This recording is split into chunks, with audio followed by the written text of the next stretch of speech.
And you can really see the wet weather today in Melbourne does mean that the ball is going to hold up on this surface.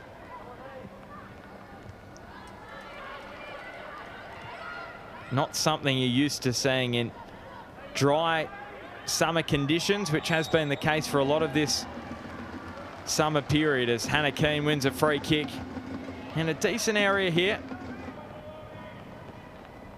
And Lagazo is going to go direct for goal and forces a good save. It had to be a sharp one from the Canadian Prue.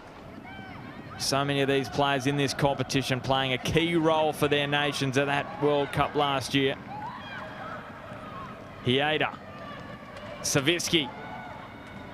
Some space just opening up at the top of the D here for Savitsky. Decides against shooting. And Keane in the middle. Can she scrounge it over the line? No, not quite.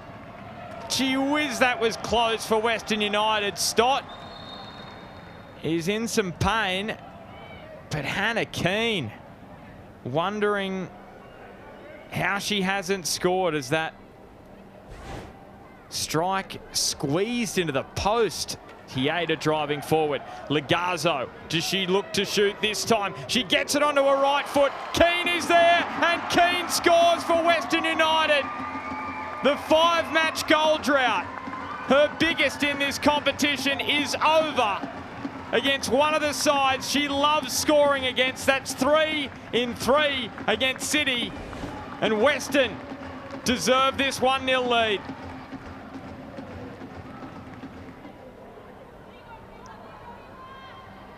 Western winning both matches between these two last season, 2-2 draw earlier in the campaign. But history might not be kind overall to City, as we see Henry win this free kick.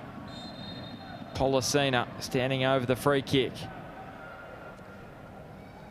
And she's driving it towards the target of Wilkinson. Garlich into the breadbasket in the end of Beale. She goes a metre either side, and it's probably 1-1. And that's the best chance they've had in this game.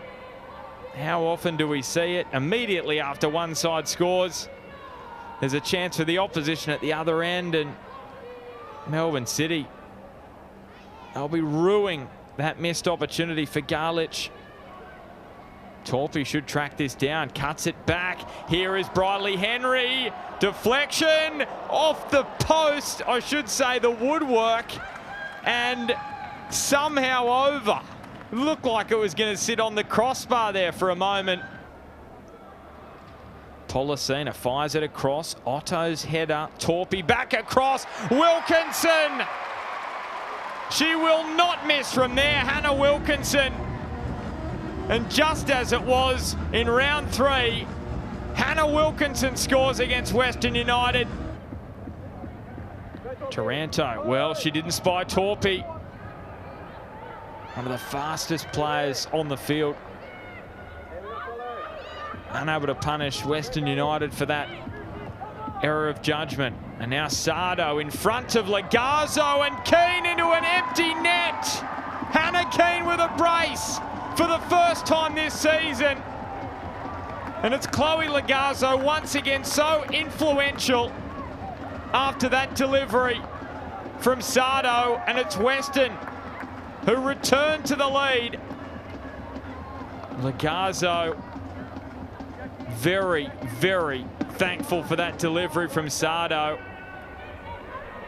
And then Keane, well, that's what she's paid to do. Finish in those kind of moments, and that she did. As Wilkinson, well, here we go. She can't find the back of the net. She lifted it over Beale, but she couldn't lift it on target. And another chance goes begging for Melbourne City. And Davison has it taken off her toes by Keane. That is great endeavour from the Western striker, and it allows this opportunity for Lagazo. Chloe Lagazo took a touch, but couldn't get it around the keeper. There's still a chance here for Johnson. Johnson! There it is for Western United. Carly Johnson coming off the bench and continuing where she left off earlier in the season. Papadopoulos has really brought that energy off the bench. Carriage. Cern. Davidson just outworked there by Papadopoulos. And here is Carly Johnson. Chasing a double is Carly. Bearing down on goal. She's unselfish. Prakash off the crossbar. She may get another bite of the cherry. Lagazzo's strike deflects wide. What a moment that would have been for the 17-year-old Vani Prakash. She would have become Western United's youngest ever goal scorer.